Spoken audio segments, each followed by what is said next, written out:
नमस्कार, आप देख रहे हैं जनादेश न्यूज। मैं हूं आपके साथ रश्मि त्रिवेदी। खबरें शुरू करने से पहले एक नजर हेडलाइंस पर। हेडलाइन के प्रायोजक है सुशीला चैरिटेबल ट्रस्ट, जहां लोक हित और विकलांग लोगों की सहायता करना ही है कर्म, जिसका एक ही नारा जनहित में योगदान कराना।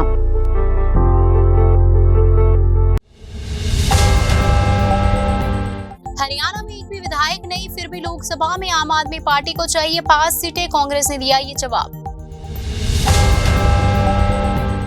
माउंट एवरेस्ट पर 270 फीट खाई में गिरा, फेफड़े किडनी हार्ट छोड़ गए साथ, फिर भी मौत से जीत गया ये हीरो। भारत अमेरिका दोस्ती को मजबूत करेगी 2+2 बातचीत, चीनी ड्रैगन पर कसेगी नकेल। जम्मू कश्मीर के पूर्व मंत्री लाल सिंह अरेस्ट, ईडी ने मनी लॉन्ड्रिंग मामले में की कार्रवाई।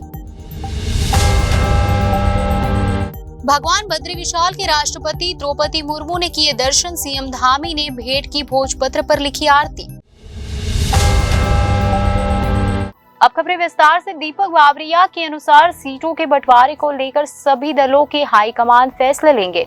दिल्ली में प्रदूषण बढ़ रहा है, आम आदमी पार्टी के नेताओं को जुमलेबाजी छोड़कर इस तरफ ध्यान देना चाहिए कि दिल्ली का प्रदूषण कैसे कम हो सकता है।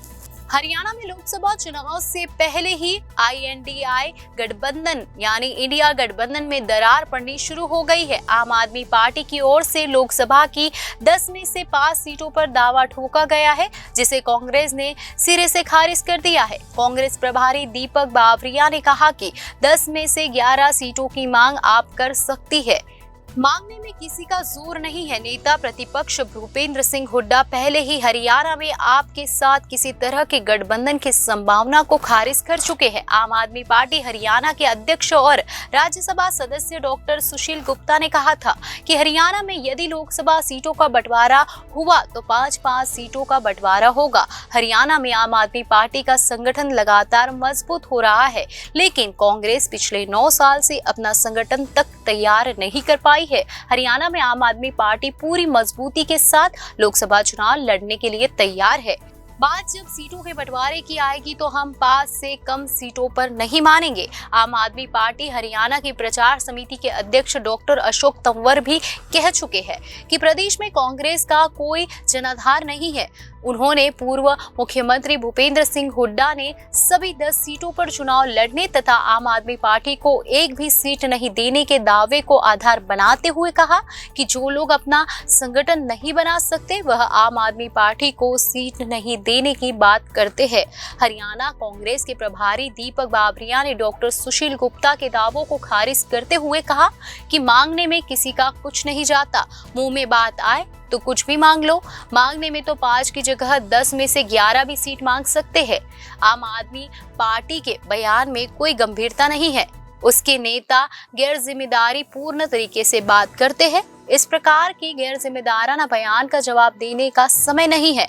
आज समय चुनाव लड़ने की तैयारी करने का है। राजस्थान के रहने वाले 34 वर्षीय अनुराग मालू ने मौत को इतने करीब से देख लिया है कि जितनी कोई कल्पना तक नहीं कर सकता। 10 महीने बाद भी जीवित बचने में कायम रहे वो। और क्या थी स्थिति और क्या है वजह इसके पीछे की, बताएंगे आपको। 34 साल के अनुराग मालू को पर्वतारोहण का शौक है। 6 कामयाब एक्सपीडिशन करने के बाद अनुराग ने दुनिया की 10वीं सबसे ऊंची चोटी नेपाल में मौजूद अन्नपूर्णा पर्वत को चुना। 8000 मीटर की ऊंचाई पर पहुंचने में अभी 2000 मीटर बाकी थे। अनुराग मालू 6000 मीटर की ऊंचाई तय कर चुके थे। वहां पर पहाड़ चढ़ते समय उन्होंने गलत रस्सी चुन ली और सीधे 270 फीट नीचे एक खाई में जाकर गिर गए।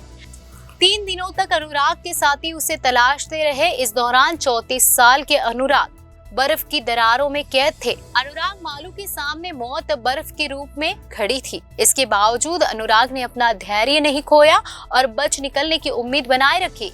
इस दौरान अनुराग का कैमरा उनकी हालत को कैप्चर करता रहा। अनुराग को उन वीडियो के अलावा कुछ भी याद नहीं है। 3 दिन बाद 2 पोलिश पर्वतारोहियों ने अनुराग को रेस्क्यू कर और नेपाल के एक अस्पताल में पहुंचाया। अनुराग को 3 से 4 घंटे लगातार CPR दिया गया, क्योंकि जब वह पहली बार अस्पताल पहुंचे तो उनके दिल की धड़कनें बंद हो चुकी थी। 10 दिन नेपाल में गुजारने के बाद वहां के डॉक्टरों ने दिल्ली के एम्स ट्रॉमा सेंटर के डॉक्टरों से संपर्क किया। अनुराग की हालत सुनने के बाद एम्स के डॉक्टर भी कश्मकश में थे। यह मरीज नेपाल से एम्स तक का सफर भी पूरा कर पाएगा या नहीं। किसी तरह एयरलिफ्ट करके अनुराग को एम्स लाया गया। 174 दिन तक चले इलाज और 6 सर्जरी के बाद अनुराग पूरी तरह से फिट हो गए, जिसके बाद 31 अक्टूबर 2023 को उन्हें डिस्चार्ज कर दिया गया। एम्स के प्लास्टिक डिपार्टमेंट के अध्यक्ष डॉक्टर मनीष सिंगन के मुताबिक जब अनुराग को एम्स ट्रॉमा सेंटर देखा गया तो उनकी किडनी और फेफड़े काम नहीं कर रहे थे। दाहिनी ओर के शरीर के हिस्से, खास तौर पर हाथों और पैरों पर फास्ट बाइट थी। कई दिनों तक अनुराग का ब्लड प्रेशर उसके इन्फेक्शन को बढ़ाता रहा। इस दौरान किडनी और हार्ट के लेवल को इस लायक बनाने का काम किया गया कि अनुराग सर्जरी के लिए तैयार हो सके। इसके बाद अनुराग की जांघ से त्वचा निकालकर हाथों पैरों की सर्जरी की गई। हालांकि अनुराग के दाहिने पैर के अंगूठे और दाहिने हाथ के अंगूठे को भी काटना पड़ा। इसके अलावा अनुराग की मांसपेशियों में कोई हरकत नहीं थी। वह चलना लगभग भूल गया था। इन पर भी काम किया गया। लंबे इलाज की वजह से गले में ट्यूब डाली गई, जिसे ट्रेकियोस्टोमी कहते हैं, जिसकी वजह से कई महीनों तक यह पर्वतरोही बोल भी नहीं सकता था। हालांकि एम्स के डॉक्टरों और नर्सों ने मिलकर वह चमत्कार कर दिखाया। अब अनुराग फिर से अपने पैरों पर खड़े हैं और अगर हो सके तो आगे फिर पहाड़ चढ़ने के लिए तैयार होंगे। एम्स के डॉक्टर शुभाशीष दास ने इतने महीनों तक अस्पताल में भर्ती रहे अपने इस खास मरीज को पेंटिंग तोहफे में दी। 34 साल के अनुराग राजस्थान के किशनगढ़ के रहने वाले हैं और स्टार्टअप की दुनिया से जुड़े हुए हैं। चीन के साथ बढ़ते तनाव के बीच भारत और अमेरिका में 2+2 बातचीत होने जा रही है। अमेरिका की ओर से विदेश मंत्री एंटनी और रक्षा मंत्री लॉयड इसमें हिस्सा लेंगे। चीन इन दिनों हिंद प्रशांत क्षेत्र में तनाव भड़काए हुए है और भारत तथा अमेरिका के बीच सहयोग बढ़ रहा। भारत और अमेरिका के बीच इस सप्ताह 2+2 वार्ता होने जा रही है। दोनों देशों के बीच यह बातचीत ऐसे समय पर हो रही है जब चीन ने हिंद प्रशांत क्षेत्र में अपनी दादागिरी को तेज कर दिया है। एक अमेरिकी विशेषज्ञ के अनुसार भारत और अमेरिका के बीच 2+2 मंत्री स्तरीय वार्ता दोनों देशों की वैश्विक साझेदारी के प्रति अटूट प्रतिबद्धता और स्वतंत्र और खुले हिंद प्रशांत के लिए उनके साझा दृष्टिकोण की पुष्टि करने के वास्ते एक मंच के रूप में काम करेगी। यह बैठक इस सप्ताह नई दिल्ली में आयोजित की गई है। विदेश मंत्रालय ने इस महीने की शुरुआत में कहा था कि अमेरिका के विदेश मंत्री एंटनी और रक्षा मंत्री लॉयड अपने भारतीय समकक्ष विदेश मंत्री एस जयशंकर और रक्षा मंत्री राजनाथ सिंह के साथ इस सप्ताह 5वीं 2+2 मंत्री स्तरीय वार्ता के लिए भारत आएंगे। मंत्रालय ने कहा कि ब्लिंकन और ऑस्टिन अन्य वरिष्ठ भारतीय अधिकारियों के साथ द्विपक्षीय एवं वैश्विक चिंताओं एवं हिंद प्रशांत में जारी गतिविधियों पर चर्चा करेंगे। फरवा आमिर ने कहा कि एक जटिल और लगातार विकसित हो रहे वैश्विक परिदृश्य की पृष्ठभूमि में यह संवाद अमेरिका और भारत की वैश्विक साझेदारी और एक स्वतंत्र एवं मुक्त हिंद प्रशांत के लिए उनकी साझा दृष्टिकोण के प्रति अटूट प्रतिबद्धता की पुष्टि करने के मंच के रूप में काम करेगा। आमिर ने कहा कि आगामी 5वीं अमेरिका भारत 2+2 मंत्री स्तरीय वार्ता एक मजबूत साझेदारी को गहरा करने का वादा करती है, जिसमें खासकर रक्षा सहयोग के क्षेत्र में उल्लेखनीय प्रगति देखी गई है। इस सप्ताह भारत में होने वाले 2+2 मंत्री स्तरीय वार्ता में दोनों देशों के शीर्ष अधिकारी शामिल होंगे। हिंद प्रशांत एक जैव भौगोलिक क्षेत्र है जिसमें हिंद महासागर और दक्षिण चीन सागर सहित पश्चिमी और मध्य प्रशांत महासागर शामिल है। अमेरिका, भारत और कई अन्य विश्व शक्तियां संसाधन संपन्न क्षेत्र में चीन की बढ़ती सैन्य गतिविधि की पृष्ठभूमि में एक स्वतंत्र, खुले और संसाधन संपन्न हिंद प्रशांत को सुनिश्चित करने की आवश्यकता पर चर्चा कर रही है। चीन विवादित दक्षिण चीन सागर के लगभग पूरे हिस्से पर दावा करता है, जबकि ताइवान, फिलीपीन, ब्रुनेई, मलेशिया और वियतनाम सभी इसके कुछ हिस्सों पर दावा करते हैं। बिनसिंग ने दक्षिण चीन सागर में कृत्रिम द्वीप और सैन्य प्रतिष्ठान बनाए हैं। चीन का पूर्वी चीन सागर में जापान के साथ भी क्षेत्रीय विवाद है। आमिर ने कहा कि बातचीत एक महत्वपूर्ण मोड़ पर है, जहां यूक्रेन में संकट और इजराइल हमास संघर्ष की छाया मंडरा रही है। आमिर ने कहा कि ये संघर्ष सीधे तौर पर अमेरिका भारत संबंधों से जुड़े नहीं हो सकते, लेकिन वे एक ऐसी पृष्ठभूमि बनाते हैं जो दोनों देशों की रणनीतिक गतिशीलता और वैश्विक वैश्विक परिक्षेप को प्रभावित करती है। उन्होंने कहा कि वार्ता के दौरान इन संकटों पर चर्चा होने की संभावना है। आमिर ने कहा कि हमास इजराइल संघर्ष पर भारत क्वाड देशों के साथ कई अधिक जुड़ा हुआ है, जो गंभीर अंतर्राष्ट्रीय चुनौतियों पर समान विचारधारा वाले भागीदारों के साथ भारत के गहरे जुड़ाव का संकेत है। उन्होंने कहा इसके अलावा अमेरिका भारत कनाडा विवाद मामले में अंतर्राष्ट्रीय समझौते का पालन करने के महत्व पर जोर देते हुए कनाडा की जांच में फिर से भारत के सहयोग का आह्वान कर सकता है। यह कूटनीतिक उलझन एक चुनौती पैदा कर सकती है, लेकिन यह बात की याद भी दिला सकता है कि विशिष्ट मुद्दों पर मतभेद से द्विपक्षीय संबंध पटरी से नहीं उतरेंगे।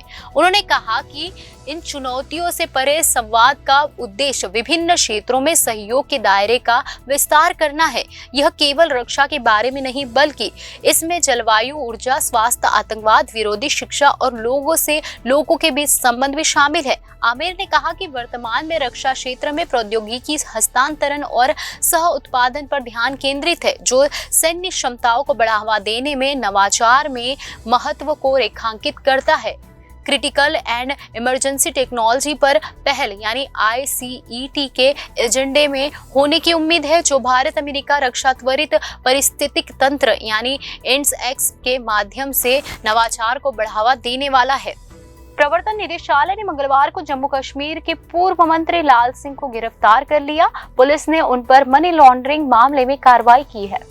जम्मू कश्मीर के पूर्व मंत्री लाल सिंह को प्रवर्तन निदेशालय यानी ED ने मंगलवार को गिरफ्तार कर लिया। इस कार्रवाई के कुछ घंटों पहले ही एक भ्रष्टाचार रोधी अदालत ने धन शोधन के एक मामले में उनकी अग्रिम जमानत याचिका खारिज कर दी थी। अधिकारियों ने यह जानकारी दी। उन्होंने बताया कि संघीय एजेंसी की ओर से सिंह की पत्नी और पूर्व विधायक कांता अदोत्रा की ओर से चलाए जा रहे एक एजुकेशन ट्रस्ट के खिलाफ धन शोषण निवारण अधिनियम PMLA के तहत दर्ज मामले की जांच के तहत पूछताछ की जा रही है। एक अधिकारी ने बताया कि डोगरा स्वाभिमान संगठन पार्टी यानी DSSP के अध्यक्ष सिंह को शाम को शहर के बाहरी इलाके सैनिक कॉलोनी के चावड़ी इलाके में घर से गिरफ्तार किया गया।